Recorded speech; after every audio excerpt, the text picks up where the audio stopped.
বাংলাদেশের আমাদের একজন রেসার রেজওয়ান শিবলু ভাই, উনি আমাদের চ্যাম্পিয়ন অফ দ্য কার্সে রেস করেছিলেন, তো ওনার টাইমিং অনেক ভালোই ছিল।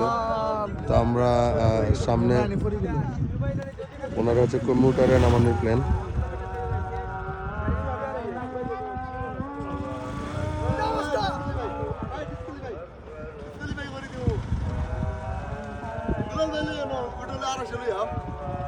না আমি সাইফুদ্দিন ভাই খান্তি পারবো।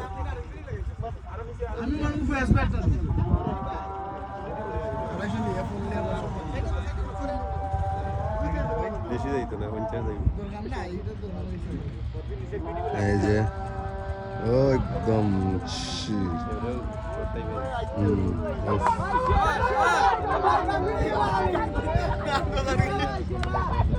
রাস্তা না ট্রেক। ওকে ওকে ওকে ওকে ওকে ওকে নাইস।